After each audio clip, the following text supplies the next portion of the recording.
A reading from the book titled Dale in Daily Life, authored by Dale Carnegie. Chapter 1. Find yourself and be yourself. Remember, there is no one else on earth like you. I have a letter from Mrs. Edith Allred of Mount Airy, North Carolina. As a child, I was extremely sensitive and shy. She says in her letter, I was always overweight and my cheeks made me look even fatter than I was. I had an old-fashioned mother who thought it was foolish to make clothes look pretty. She always said, wide will wear, while narrow will tear. And she dressed me accordingly. I never went to parties, never had any fun.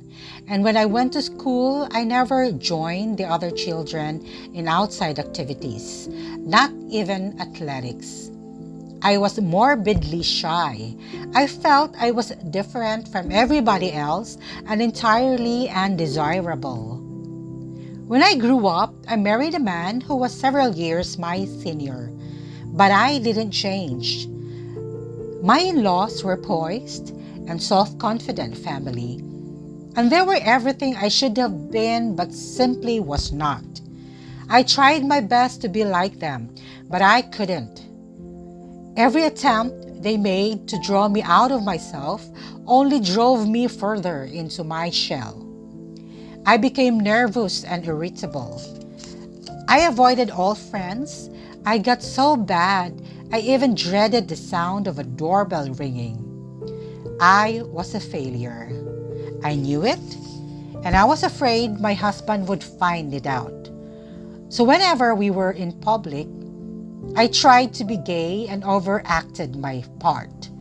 I knew I overacted, and I would be miserable for days afterwards. At last, I became so unhappy, and I could see no point in prolonging my existence.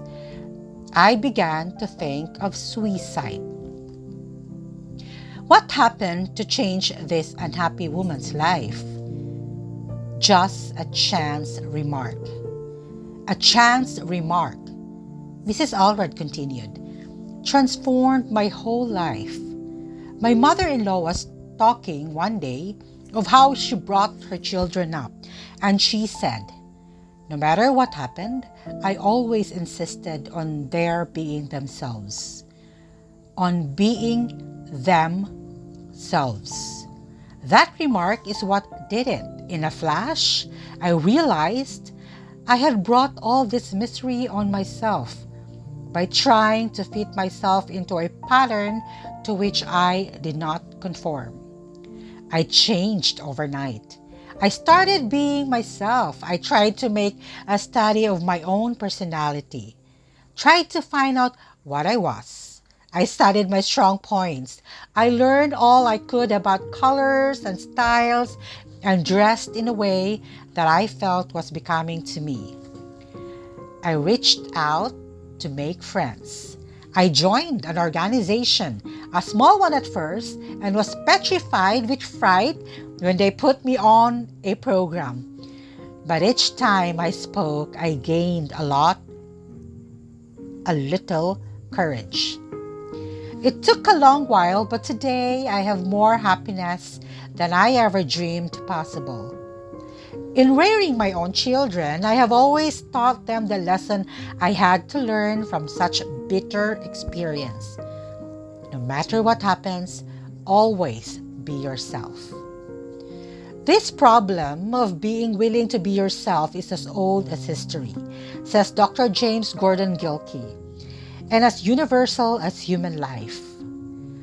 This problem of being unwilling to be yourself is a hidden spring behind many neuroses and psychoses and complexes.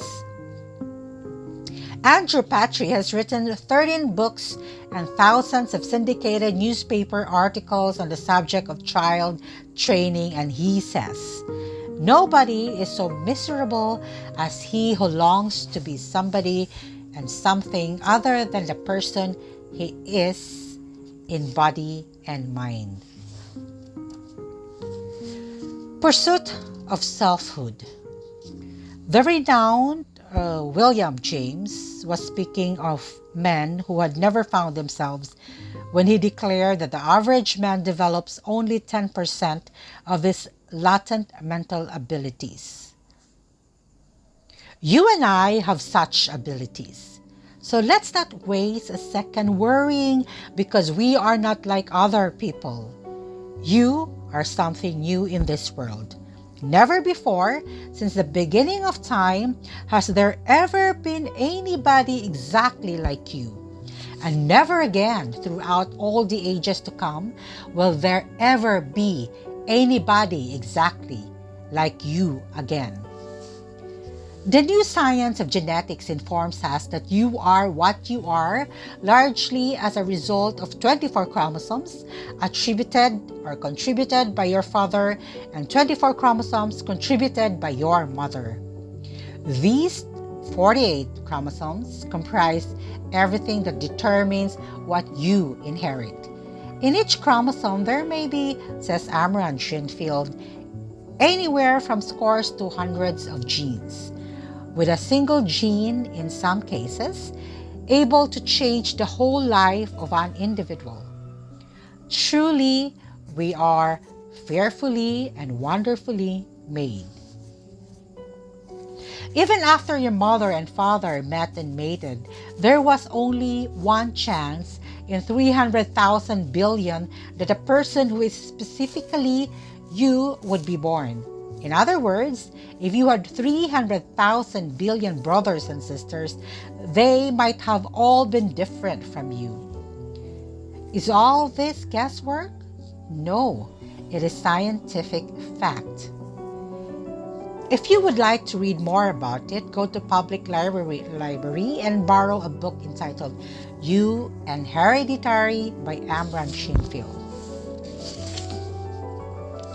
As Emerson said in his essay on self-reliance, there is a time in every man's education when he arrives at the conviction that envy is ignorance, that imitation is suicide, that he must take himself for better or worse as his portion, that though the wide universe is full of good, no kernel of nourishing corn can come to him but through his toil bestowed on that plot of ground which is given him to till. The power which resides in him is new in nature, and none but he knows what that is which he can do, nor does he know until he has tried. This is the way Emerson said it, but here is the way a poet, the late Douglas Malloch, said it. If you can't be a pine on the top of the hill, be a scrub in the valley.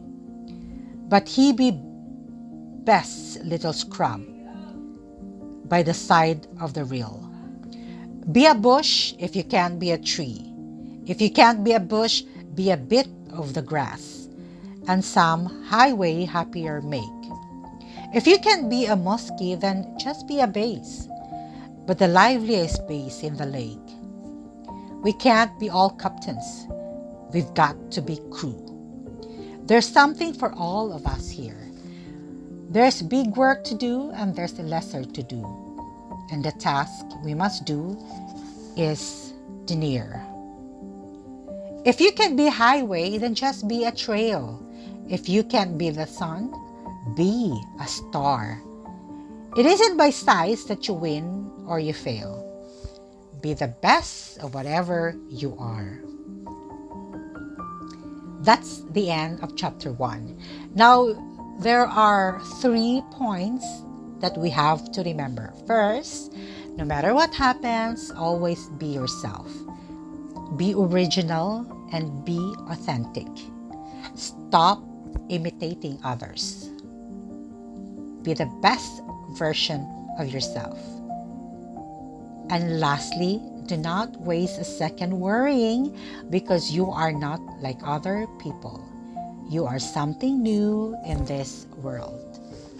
So be the best version of yourself. Thank you for listening. And I hope to see you again next time.